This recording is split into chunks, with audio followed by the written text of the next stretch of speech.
है। लोकदल जाट समाज की पार्टी मानी जाती है।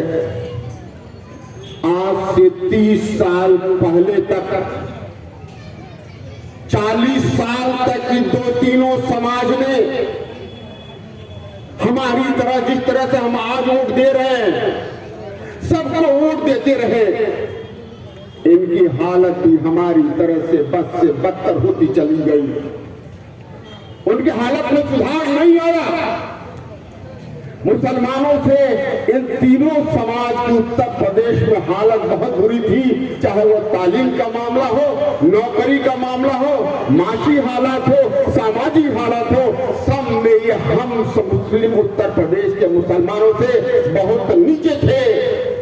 जब तक वो सबको हुकूमत बना रहे थे और उनसे अपनी हिफाजत और तरक्की को उम्मीद कर रहे थे, मगर जब ये समाज ने, थोड़ा समाज है, 2% हमारे जाट भाई उत्तर प्रदेश में है, 7%, 8% यादव भाई है, 10% हमारे दलित भाई हैं। इतने थोड़े से लोग जब उन्होंने अपनी क़यादत बनाई, सबसे वोट मांगा, पहले 500-500 वोट पाते थे, 1,000 वोट पाते थे। धीरे धीरे मेहनत करके जब हुकूमत में हिस्सेदार बने, उनकी हुकूमत बनी, तब आज वो मुस्लिम समाज से बहुत आगे निकल गए। मुस्लिम समाज से बहुत आगे निकल गए। तो इसका मतलब है कि वो नजरिया जो अपनी क़यादत में जाना और फिर वोट लेकर के हिस्सेदार बनना, हुकूमत बनाना, जब तक ये नहीं होगा, आपकी जिंदगी तंग से तंग होती चली जाएगी। रहा मुसलमान MLA MP बनाने की बात, तो दलित समाज के जो आज रिजर्वेशन है वो 1952 से रहा है। उनके विधायक और MP उतने ही होते रहे, मंत्री होते रहे, और जगजीवन राम जैसे लोग इस देश के उप प्रधानमंत्री और रक्षा मंत्री होते रहे, मगर उनकी हालत बद से बदतर होती चली गई। इससे बिल्कुल साफ है कि किसी समाज का MLA MP मंत्री बनाने से चाहे कितना भी बड़ी हैसियत मिल जाए, उस समाज का भलाई इसमें नहीं है। जब तक वो समाज खुद मुत्तहिद नहीं होगा, अपनी क़यादत में मुत्तहिद नहीं होगा, उस समाज की हिस्सेदारी नहीं मिल सकती, इंसाफ नहीं मिल सकता, उसकी हिफाजत नहीं हो सकती। इसी तरह से हमारे यादव भाई हैं। यादव भाई कांग्रेस का मुख्यमंत्री रहे हैं, वहां पर विधायक MP हमेशा रहे हैं, मगर उनकी हालत नहीं सुधरी। एक मिसाल 2012 में मैं मिसाल दूंगा कि विधायक मंत्री बनाने से कोई फायदा नहीं, वोट देने से कोई फायदा नहीं। जब तक सही जगह सही तरीके से वोट न दिया जाए, तब तक आपके वोट की कोई अहमियत नहीं। 2012 का चुनाव बहुत सारे हमारे साथी जानते होंगे। 2012 के चुनाव में जितना यादव भाइयों ने समाजवादी पार्टी को वोट दिया था, उसका कम से कम दूना वोट मुसलमानों ने दिया था। क्यों गलत कह रहा हूं, सही कह रहा हूं? सही कह रहा हूं, गलत कह रहा हूं? मैं भी विधायक चुना गया, मैं भी 5 साल विधायक रहा। समाजवादी पार्टी ने अपने मैनिफेस्टो में लिखा, क्या मुसलमानों, बसपा सरकार हटाओ, आपको इंसाफ नहीं मिला, हम देंगे। अपने मैनिफेस्टो में लिखा कि मुसलमानों को हमारी सरकार आती है तो 18% आरक्षण देंगे मुसलमानों को। मैं कोई ज़बानी बात नहीं करता, गूगल पर जाइए, मैनिफेस्टो देखिए, मैनिफेस्टो में 18% रिजर्वेशन उन्होंने लिखा है। ये कानूनी दस्तावेज है, पार्टी का कानूनी दस्तावेज मैनिफेस्टो होता है। उन्होंने लिखा 18% आपको आरक्षण देंगे ताकि आप तरक्की कर सको और कौमों के मुकाबले आप भी आगे बढ़ सको। मगर सरकार बनी, समाजवादी पार्टी की सरकार बनी और चपरासी से लेके एसडीएम तक, मैं दस्तावेज से बात कर रहा हूं, चपरासी से लेके एसडीएम तक 50% 50% से ज्यादा सिर्फ यादव जी भरे गए। 50% ज्यादा सिर्फ यादव जी भरे गए। वादा किया मुसलमान से, मैनिफेस्टो में डाला था मुसलमान का, मगर ये नहीं लिखा था कि यादव जी को सरकार में आने के बाद 50% ज्यादा नौकरी देंगे। सारे जो उनके अख्तियार में था उन्होंने किया, ये नहीं रहा। मगर मुसलमान को वो तो 1% भी नहीं दिया। सिर्फ मुसलमान के साथ नाइंसाफी नहीं की, दूसरे पिछड़े वर्ग के लोग हैं, बहुत सारी जातियां, साक सैनी मौर्य, कुशवाहा, कश्यप, बिन मल्ला, कहार, कुहार, लोहार, तेली, तबली, राजभर, चौहान, नाई, बहुत सारी बिरादरियां हैं। 54% है पिछड़े समाज के उत्तर प्रदेश में। उन 54% को 4% भी नहीं दिया। पिछड़ों की पार्टी कहने वाली, मुसलमानों की पार्टी कहने वाली, वो आपको इस तरीके का धोखा दिया। सिर्फ मुसलमान को ही नहीं बल्कि पिछड़ों को, उसी तरीके से दलित भाइयों को उन्होंने हिस्सेदारी नहीं दी।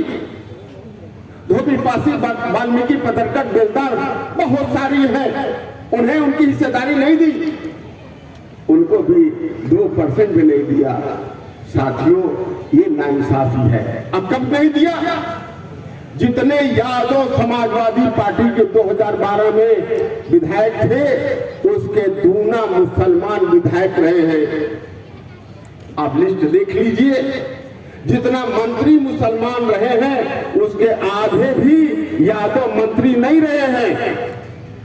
आपने वोट दूना दिया, आपके विधायक दूना है यादव जी से, आपके मंत्री दूने हैं यादव जी से, मगर आपको हिस्सेदारी नहीं, क्योंकि फैसला नेता करता है, विधायक मंत्री नहीं करता।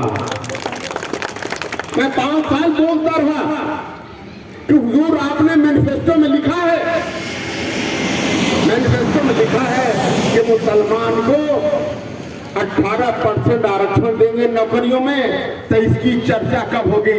नौकरी देना तो दूर, इसका कभी विधानसभा में 5 साल में जिक्र भी नहीं हुआ। हुजूर आपने वोट दे दिया, इससे क्या होता है? अभी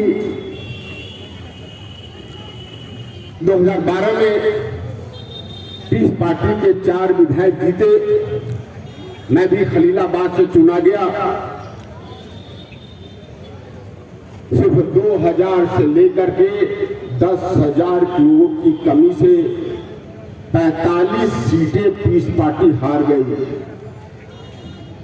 अगर सिर्फ 2000 से लेकर के 10,000 वोट आप समाजवादी को देने के बजाय अगर पीस पार्टी को आप सभी ने दे दिया होता, तो 1/3 सरकार में हिस्सेदारी 2012 में आपकी होती। फिर कोई मुजफ्फरनगर का दंगा न होता, फिर सिर्फ यादव जी 50% भरे नहीं जाते। जितनी पिछड़ों की आबादी है पिछड़े भरे जाते, जितना सवालों की आबादी भरे जाते, जितना मुस्लिम की आबादी भरे जाते, जितना दलित की आबादी भरे जाते, ईमानदारी से भरे जाते। जो खलीलाबाद के हैं लोग, हो सकता है दूसरे लोग जानते हो, मैं विधायक रहा, जितना अख्तियार हमारे पास रहा विधायक निधि का, कोई नहीं कह सकता कि डॉक्टर अय्यूब ने 1% कमीशन ली या रिश्वत ली। तो भाई कोई कह सकता है क्या? मेरा दुश्मन नहीं कह सकता, कोई ये नहीं कह सकता कि मैं मुसलमान विधायक हूं तो सारा विधायक निधि का मुसलमान को दे दिया। नहीं, ऐसा नहीं किया। यह मैं समझता हूं कि मेरे पर हराम है कि दूसरे का हिस्सा दूसरे को दे दूं, क्योंकि मेरा मजहब कहता है कि अगर आपके पास अख्तियार है तो हर शख्स का उसका हिस्सा, चाहे वो किसी भी मजहब का हो, चाहे वो किसी भी जात बिरादरी का हो, उस तक पहुंचाना जाए। यही इंसाफ है, वरना जुल्म है। तो मैं जालिम नहीं हो सकता। मैंने हर समाज को उसके घर पहुंचाया, उसने मांगा नहीं, क्योंकि मुझसे पहले कोई विधायक निधि जानता नहीं था। तो भाई फैजाबाद वालों कोई जानता था विधायक निधि? कोई नहीं जानता था। अब मुझसे बाद भी भाजपा का विधायक आया, कोई विधायक निधि जानता नहीं है, क्योंकि विधायक निधि का मतलब ये होता है कि जो भी आपके लिए, समाज के लिए, विकास के लिए पैसा आया, आधा विधायक जी का और आधे बेसरकारी अधिकारी, कर्मचारी और ठेकेदार। क्यों गलत कह रहा हूं भाई? है नहीं? तो मैं विधायक बना तो लोग समझे कि विधायक निधि होता क्या है। साहब किसी तरह से ईमानदारी से पहुंचा दिए होते 2012 में, तो इसी तरीके से 12 से 17 तक सरकार चलती इंशाअल्लाह। और आज जो भाजपा की सरकार है, तो भाजपा की सरकार किसी कीमत पर नहीं बन सकती थी। आज जो सरकार है वो उसी नजरिए से कि आप भाजपा को हरा रहे हो। दूसरा आप हराने के लिए चाय खाने पर बहस करते हो, तो दूसरा समाज जिताने के लिए लगता है। आप क्यों हरा रहे हो? उनमें आप किसी में फर्क नहीं है। यकीन मारो मेरा, अगर आप भी सियासत समझोगे, गौर से देखेंगे, तो सपा, बसपा, कांग्रेस, लोक दल, अपना दल, कोई दल हो, और भाजपा में एक पैसे का कोई फर्क नहीं है। 5 साल की मोदी 10 साल की मोदी सरकार में गुजरात में जितने मुसलमान बेघर हुए और जितने मारे गए, सपा की सरकार में 2013 में सिर्फ मुजफ्फरनगर में उससे ज्यादा बेघर हुए और उससे ज्यादा मारे गए। अखिलेश जी 50,000 से ज्यादा बेघर ठंडे में ठिठुर के मर रहे थे, भूख प्यास ठंड से। अखिलेश जी एक बार भी मुजफ्फरनगर नहीं गए, 1 करोड़ भी नहीं दिया वहां की हिफाजत के लिए, देखभाल के लिए। ये सरकार की जिम्मेदारी है। एक बार भी न गए न दिया। और जब मुजफ्फरनगर में मुसलमान ठिठुर के मर रहा था, 50,000 से ज्यादा लोग बेघर थे, तब जानते हैं क्या हो रहा था? सैफई में मौज कर रहे थे अखिलेश जी, उनका परिवार। सैफई महोत्सव हो रहा था। अब मुन्नी बदनाम हुई बलमा तेरे लिए, ये डांस सुनने के लिए, गाना सुनने के लिए हीरो हीरोइन को 330 करोड़ रुपए, सरकार के 330 करोड़ रुपए उस पर खर्च किए गए। मैं तो कह रहा हूं, नेट पर देख लो आप। उसके लिए, मौज मस्ती के लिए। अब आप इससे अपनी कीमत, अपनी अहमियत समझ लो कि उनकी नजर में आपकी हैसियत क्या है। अगर ये महसूस नहीं करते तो मैं क्या करूं? मेरा काम है कि आपको बता दिया। जब आपके बच्चे ठिठुर के मर रहे थे, मैं जाता था, रास्ते में 2 बार गिरफ्तार हुआ। 2 बार मैं वहां पहुंचा। जो भी हो सकता था पीस पार्टी से, डॉक्टर अयूब से, हमने ताउन करने की कोशिश की, क्योंकि मेरी जिम्मेदारी थी। अगर सरकार में होते तो न होता, और यह मुमकिन था ही नहीं। आपने थोड़ा सा ताकत दी थी बोलने की, तो मैंने बोला मुजफ्फरनगर पर। और मैंने दावा किया विधानसभा के अंदर कि मुजफ्फरनगर का दंगा समाजवादी पार्टी की सरकार और भाजपा ने मिलकर कराया है। ये मैंने बोला है विधानसभा में। साथियों, बिल्कुल साफ है। आज फैसला कर लीजिए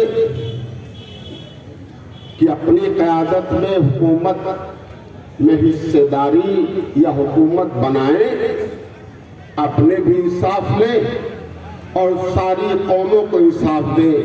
मैं समझता हूं कि मेरे रब का यही हुक्म है और यही हर मुसलमान पर लाजिम है। जो मैंने पढ़ा है, जो समझा है, इसके अलावा और कोई नजरिया काबिले गौर नहीं है और नहीं हमारे किसी भी तरीके से वो जायज है या तरीका सही है। तो एक बात तो ये है, चाहे हम आज इस बात को मान लें और चाहे 50 साल बाद और माने, मैं इसके अलावा और कोई तरीका नहीं। एक मैं मिसाल दे दूं तो हो सकता है कि आपको और समझ में आ जाए। सीए के बारे में कितने लोग जानते हैं? जानते हैं? हाथ उठा लो, मैं देखो कितने लोग जानते हैं। सीए का फुल फॉर्म होता है सिटीजनशिप अमेंडमेंट एक्ट या नागरिकता संशोधन कानून। आप सभी ने सुना होगा, शायद इसको जानते नहीं है कि इसका मतलब क्या है और किसने इसको पास कराया है, इसको भी आप नहीं जानते होंगे, क्योंकि मैं रहा हूं इसमें। ये का मतलब ये है कि इस मुल्क के, गौर से सुनिएगा, कोई शायद दुनिया का नहीं बताएगा आपको।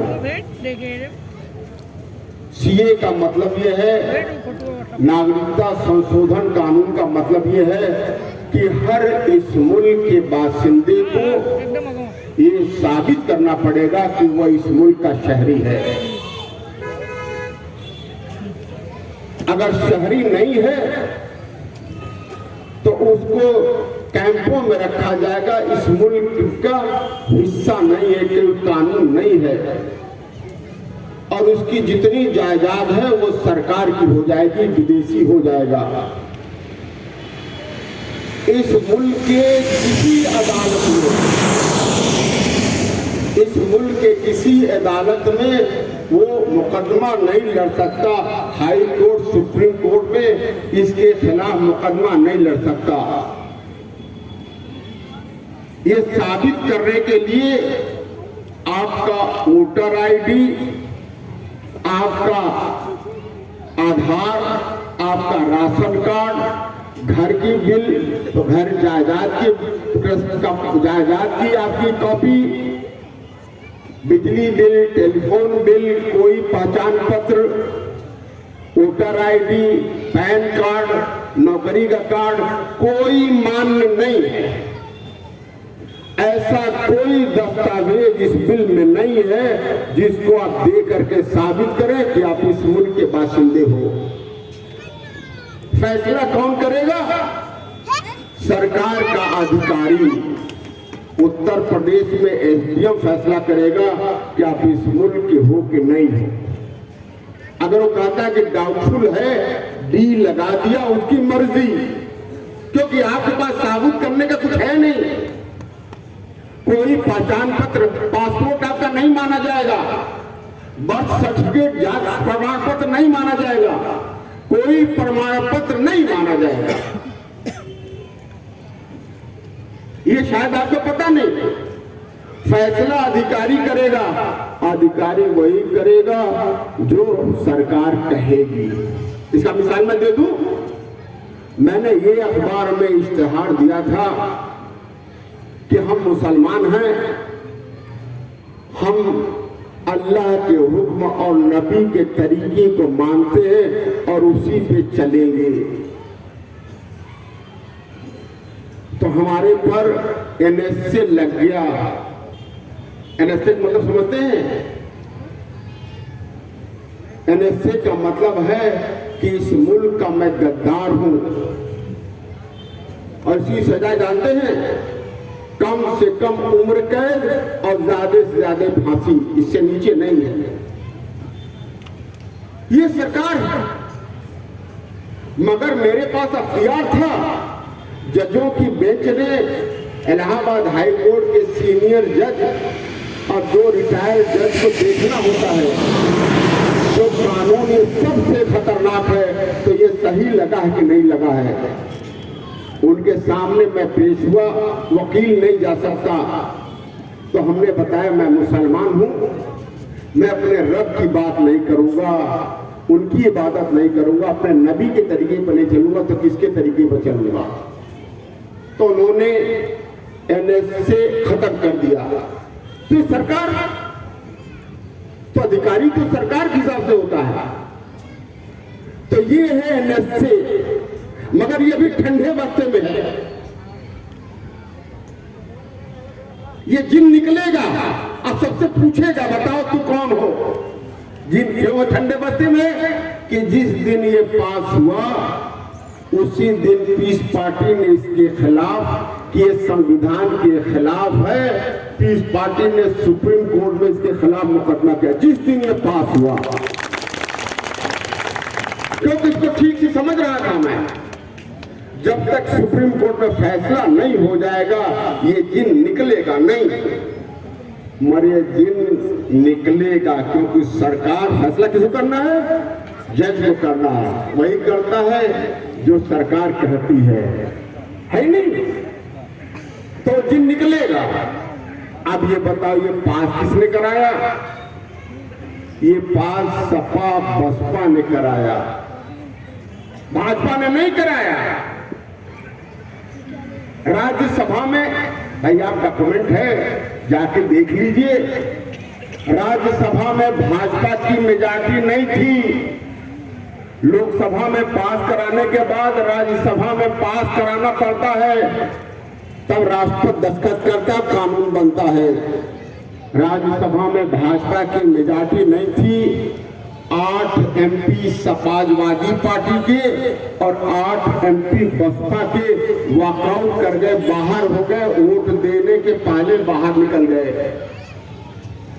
और निकलने के बाद जब 16 एमपी कम हो गए तो भाजपा की मेजॉरिटी हो गई और ये कानून पास हो गया। तो भाजपा किसने पास कराया भाई? सपा और बसपा ने पास कराया। अजीब इत्तेफाक है कि उन 8 सपा के एमपी में 4 मुसलमान और बसपा के भी 8 एमपी में 4 मुसलमान एमपी। तो सपा बसपा जिनको आपने भेजा था कि मुसलमानों की बात करेंगे, वो 8 एमपी भी बाहर आ गए। अगर मुसलमान 8 सपा बसपा के एमपी 4-4 अगर ये भी सीए के खिलाफ वोट देते तो ये कानून पास नहीं होता। किसने कराया? मुसलमान ने ये सीए पास कराया और बेचारे नहीं जानते कि वो उन्हीं के खिलाफ इस्तेमाल होगा। वो ये नहीं जानते कि उन्हीं के खिलाफ इस्तेमाल होगा। सपा बसपा ने क्या कभी किसी ने सुना है कि सीए के खिलाफ कभी कुछ बोला हो? नहीं बोल सकते। वो चाहते हैं कि आप लाचार, बेबस, मजबूर, बेसहारा रहो ताकि वोट देते रहो और हमारे पैरों में पड़े रहो गुलाम की तरीके से। भाजपा की सरकार ने मुझे ऐसे राष्ट्रों में जेल नहीं भेजा, एनएसए में जेल नहीं भेजा, इन्हीं सब वजहों से भेजा है। क्योंकि वो जानते थे कि और कोई नहीं लड़ सकता, नहीं समझ रहा है। डॉक्टर अयूब सिर्फ इसके खिलाफ लड़ रहा है। अब आखिर में 5 मिनट में मैं खलीलाबाद की बात करके आप अपना बात खत्म करूंगा।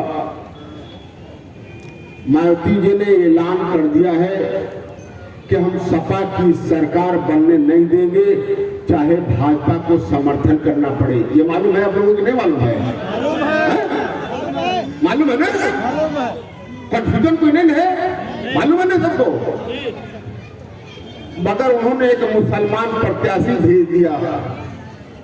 तो आप हमें समझाओ कि जो मुसलमान उन्हें वोट दे रहे हैं, अगर भाजपा को कम पड़ेगा विधायक का, वो समर्थन करेगी, तो क्या ये मुसलमान विधायक समर्थन नहीं करेगा? करेगा कि नहीं करेगा? कहेगा कि नहीं हम करेंगे? कहेगा कि नहीं करेगा? अरे भाई कुछ बोलो तो आप। करेगा कि नहीं करेगा? तो आपने जो वोट दिया है तो आप तो भाजपा की सरकार बनाओगे कि नहीं बनाओगे? बनाओगे कि नहीं बनाओगे? सारी बात समझ में आती है, थोड़ी सी बात नहीं समझ में आती। जिससे आपका मुस्तकबिल है, आने वाली नस्लों की हिफाजत है, वो बात आपको समझ में नहीं आ रही। क्यों भाई? ये बात नहीं समझ में आ रही है? अभी तो ये समझ में आ रही है कि कितना पैसा दे रहा है, क्या है नहीं? खूब लुटाया जा रहा है पैसा, है नहीं? अरे भाई, मछली को फंसाने के लिए कटिया फंसाते हैं ना, तब पहले खूब खिलाया जाता है उसको, है नहीं? अब कुर्बानी में जिसको कुर्बानी बकरे करनी पड़ती है, क्या करते हैं उसको? खूब ताजा कर खूब खिलाते हैं। तभी 1 हफ्ते तक खूब खिलाया जाएगा, खूब बिरयानी खिलाई जा रही है नहीं? जितना पैसा मांगो उतना पैसा दिया जा रहा है नहीं? दिया जा रहा है, नहीं दिया जा रहा है? तैयारी किया जा रहा है आपको हलाल करने की। बात समझ नहीं आती? दूसरा, बसपा सपा का एक प्रत्याशी आया है, अभी हमारे भाई ने बताया था, भैया वो आया है तो क्या उसका हृदय परिवर्तन हो गया है? नहीं, हृदय परिवर्तन हो गया क्या उसका? हो गया? अरे अभी अपने फायदे के लिए, धंधे के लिए सोचा बस हो सकता है सपा की सरकार बन जाए, तो भाजपा को छोड़ के सपा में आया है, खूब मुसलमानों को गले लगा रहा है नहीं? है कि नहीं लगा रहा है? अब कहता है कि मैं जय श्री राम बोलने नहीं दूंगा। मालूम नहीं मालूम आपको? आप हमें बता दो कि अगर भाजपा को विधायक की कमी पड़ी तो 1 मिनट देर करेगा क्या? करेगा क्या? अरे बोलो भाई, करेगा? नहीं करेगा ना? तो आप जो वोट दोगे तो वही जाएगा फिर, है नहीं? मान लो मुझे आप जिता दिए, अगर सपा की जरूरत पड़ी और भाजपा को विधायक की कमी पड़ी तो मैं भाजपा की सरकार बनाऊंगा कि सपा की सरकार बनाऊंगा? किसकी बनाऊंगा? भाई बात समझ नहीं रही है, तेज बोलो तो समझ में आए। किसकी बनाएंगे? सपा की? भाजपा बनाएंगे नहीं बनाएंगे? भाजपा नहीं बनाएंगे ना। मगर जैसे आप मुफ्त में वोट देते हो, मैं मुफ्त में बनाऊंगा क्या? क्यों भाई? मुफ्त में? इतना बेवकूफ नहीं हूं कि आप लड़के सपा को वोट देते हो तो लड़के में सपा की सरकार बना दो ना। नहीं, ऐसा नहीं होगा साहब। आपकी हिस्सेदारी लूंगा तो बनाऊंगा, है नहीं? कि मुफ्त में बना दूंगा? जैसे आप मुफ्त में वोट देते आ रहे हो, कितने साल से? 75 साल से देते आ रहे हो। जबरदस्ती तो मांगो ना मांगो, मैं तो जबरदस्ती दूंगा, है कि नहीं? तो साहब मैं तो ये ना करूंगा, आपका हक हिस्सा लूंगा और सरकार आप पर जुल्म होने नहीं पाएगा। जो सबसे बड़ी बात मैं आखिर में कहने जा रहा हूं, आपकी अपनी सियासी क़यादत, सियासी पहचान जिंदा रहेगी। आपकी अपनी पहचान होगी कि आपकी भी कुछ सियासी हैसियत है, एक हिस्सेदारी शुरू होगी। और इंशाअल्लाह अगर आज हिस्सेदारी शुरू होगी तो कल इंशाअल्लाह हुकूमत होगी। तो भाई मैं क्या अकेले ये कर पाऊंगा? क्यों भाई? सब मिलके करेंगे। मैं 3 दिन से अपने विधानसभा से बाहर हूं और लगातार दूसरे हमारे साथियों के साथ रह रहा हूं, तो मैं अकेले तो नहीं कर पाऊंगा भाई। आप यहाँ मौज करो और मैं अकेले करूं, मुमकिन है ये? क्या अगर दलित भाई काशीराम मायावती जी के साथ जद्दोजहद न करते तो आज उनकी हालत ना बेहतर हो पाती? कि अकेले मायावती काशीराम जी कर पाते? मुमकिन था क्या? अखिलेश यादव और मुलायम सिंह अगर अकेले रहते, उनका समाज न रहता, तो आज यादव जितना ऊपर जाते हैं? और आप हमसे कहते हो कि अकेले लड़ो, अकेले जेल जाओ, अकेले मार खाओ, अकेले सब काम करो। हम तो साहब मुर्गा खाएंगे बैठ करके, है नहीं? सही हो पाएगा भाई? बता दो, हो पाएगा? एक सबसे बड़ी सवाल हो रही थी कि साहब सब मुस्लिम क़यादत बिखरी हुई है, इकट्ठा नहीं होते तो मुसलमान कैसे इकट्ठा हो जाए? है बात सही कि नहीं है? हाँ? तो 2 ही पार्टी मुसलमानों की मजबूत थी, राष्ट्रीय उलमा काउंसिल और पीस पार्टी। तब पहले हम दोनों को मिलाए और 2007 से 2017 से मैं कोशिश कर रहा था कि ओवैसी साहब की पार्टी AIMIM भी हम सभी के साथ आवे। अल्लाह का शुक्र है कि अब वो भी इस पार्टी के साथ आ गए हैं। हमने बिल्कुल साफ कह दूं, हमने उनसे बिल्कुल साफ कहा, अब क्योंकि मन से कह रहा हूं, है नहीं, मैंने उनसे कहा कि हुजूर मैं 17 में आया आपके पास, तो आपने कहा मुझे गठबंधन करने का कोई अभी इरादा नहीं है। हमने कहा ठीक है, मैं हिम्मत नहीं हारा, लगातार कोशिश किया, और जो मेरा तरीका है, मेरे नबी का तरीका है, झुक करके समझौता करने का, वो काम मैंने किया, हमने किया। हमने कहा हुजूर, उनके घर फिर गया मैं दिल्ली, हमने कहा कि सपा, बसपा, कांग्रेस, भाजपा ये सब आपको भी हराने की पूरी ताकत रख रहे हैं और मुझे भी हराने के लिए पूरी ताकत से काम कर रहे हैं, कि भाई सही है कि नहीं सही है? तो हम लोग क्या इतने बेवकूफ है कि आपस में एक दूसरे को हरावे, है नहीं? हमने कहा कि हम दोनों तीनों कम से कम मिल करके उनका मुकाबला करें तो इंशाअल्लाह हम लोग कामयाब हो जाएंगे। हमने ये भी कहा कि जितने दलित पार्टियां हैं और जितने पिछड़े समाज के हैं उन सबको इकट्ठा किया जाए।